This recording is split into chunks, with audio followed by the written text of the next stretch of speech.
দীর্ঘ ২২ বছর পর কাল উত্তরাঞ্চল সফরে যাচ্ছেন বিএনপি চেয়ারম্যান তারেক রহমান। এই দিন রাজশাহী থেকে শুরু করে নওগাঁ, বগুড়া সহ বেশ কয়েকটি স্থানে নির্বাচনী সমাবেশে বক্তব্য রাখবেন তিনি। তারেক রহমানের আগমনকে কেন্দ্র করে উজ্জীবিত বিএনপি নেতাকর্মীরা সভা, মিছিল, মিটিং, মাইকিং করে প্রস্তুতি সারছেন স্থানীয় নেতাকর্মীরা। ইমরুল কায়েসের ডেস্ক রিপোর্ট। তারেক রহমানের আগমন ঘিরে রাজশাহীর নেতাকর্মীদের মাঝে উৎসবের আমেজ। ২২ বছর পর বৃহস্পতিবার তিনি রাজশাহীতে দলীয় নেতাকর্মী ও সমর্থকদের উদ্দেশ্যে নির্বাচনী বক্তব্য রাখবেন। সবশেষ ২০০৪ সালের ডিসেম্বরে রাজশাহীতে বিভাগীয় তৃণমূল কর্মী সম্মেলনে অংশ নিয়েছিলেন তারেক রহমান। দীর্ঘদিন পর তার এই সফর উজ্জীবিত করেছে দলীয় নেতাকর্মী ও সমর্থকদের। গোটা উত্তরবঙ্গ উজ্জীবিত, উৎফুল্ল, জনতা মুখরিত। কখন আমাদের নেতার বাণী সরাসরি শুনবেন। প্রত্যেক নেতাকর্মীর ভিতরে একটা আনন্দঘন পরিবেশ সৃষ্টি হয়েছে। দীর্ঘদিন পর নেতাকে কাছে পাবে, নেতাকে দেখবে, তার বক্তব্য শুনবেন। হাজার হাজার লক্ষ লক্ষ মানুষ রাজশাহীর ঐতিহাসিক মাদ্রাসা ময়দানে যাবে এবং আমরা পথ চেয়ে আছি। এরই মধ্যে সমাবেশস্থল মাদ্রাসা মাঠে নির্মাণ করা হয়েছে মঞ্চ। দলের সিনিয়র নেতারা সভাস্থল পরিদর্শন করেছেন। তাদের প্রত্যাশা স্মরণকালে সবচেয়ে বড় জমায়েত হবে তারেক রহমানের এই নির্বাচনী সমাবেশে, যেখানে রাজশাহী, নাটোর ও চাঁপাইনবাবগঞ্জ জেলার দলীয় প্রার্থীরা উপস্থিত থাকবেন। এত উচ্ছ্বাস রাজশাহীতে তৈরি হয়েছে। আমার বিশ্বাস আমাদের পার্টির মাননীয় চেয়ারম্যান তিনি রাজশাহীতে আসা মাত্রই লক্ষ মানুষের সমাগম ঘটবে। ফেরার পথে তারেক রহমান নওগাঁয় নির্বাচনী সমাবেশে বক্তব্য রাখবেন। সেজন্য প্রস্তুতি শেষ করেছে জেলা বিএনপির নেতাকর্মীরা। বিএনপি চেয়ারম্যান তারেক রহমানের আগমন ঘিরে নতুন রূপে সাজছে বগুড়া।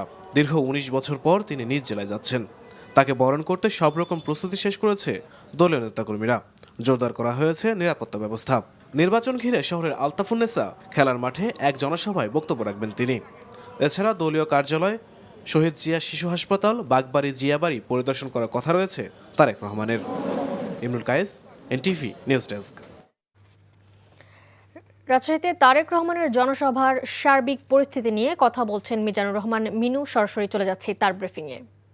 করবে এবং আমরা আশা করছি যে আমাদের প্রাণপ্রিয় নেত্রী, আমাদের মা দেশ নেত্রী বেগম খালেদা জিয়া বাংলাদেশের সরকার প্রধান হওয়ার পর রাজশাহী ছিল একটি জরাজীর্ণ, অন্ধকারাচ্ছন্ন, একটি দুর্গন্ধযুক্ত, চলাচল অনুপযোগী একটি আতঙ্কের মহানগরী ছিল। কিন্তু বেগম খালেদা জিয়া আসার পর রাজশাহী যা কিছু উন্নয়ন সব আপনাদের সামনে আছে। সব কৃতিত্ব দেশ নেত্রী বেগম খালেদা জিয়ার। আর আমি ছিলাম, আমার সঙ্গে আমার বড় ভাই কবির ভাই সহ আরও নেতৃবৃন্দ ছিল, সব নেতারাই ছিল। এবং ম্যাডামের সুনিপুণ কর্মের মধ্য দিয়ে রাজশাহী মহানগরী একটি নতুন রূপ লাভ করেছিল।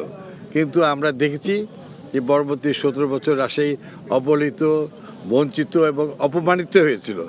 বিএনপির অনেক প্রকল্পকে বাদ দিয়ে মেগা প্রকল্পের নামে মেগা দুর্নীতি হয়েছিল। কিন্তু আমরা চাই যে আগামী দিনে জনগণের সকল ক্ষমতার শক্তি উৎস।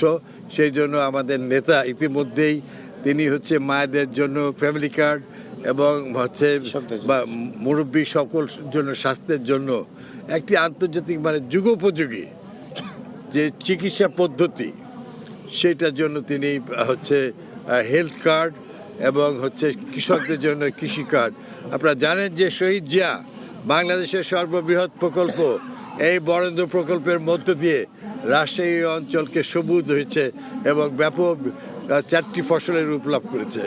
আমরা আশা করছি যে আগামী দিনে রাজশাহীর আমাদের তরুণ সমাজ তাদের কর্মদক্ষতায় আইটি প্রজেক্টের মাধ্যমে এখানটায় তাদেরকে একটি ব্যাপক প্রশিক্ষণ, উচ্চতর শিক্ষা দিয়ে বিদেশে প্রেরণ এবং নিজেরাই যেন ইনকাম করতে পারেন, সেই জন্য নিউ জেনারেশনের কর্মসংস্থানের জন্য রাজশাহীকে ইনশাল্লাহ পৃথিবীর অন্যান্য যে সমস্ত শহর পার্শ্ববর্তী ভারতের হায়দ্রাবাদ এবং স্টকহোম, এই সমস্ত শহরে যেগুলো আইটি হয়েছে, সেই রকমভাবে রাজশাহীকে ইনশাল্লাহ আগামী দিনে গড়ে তোলা এবং 4টি। এতক্ষণ দেখছিলাম মিজানুর রহমান মিনুর বক্তব্যের অংশবিশেষ।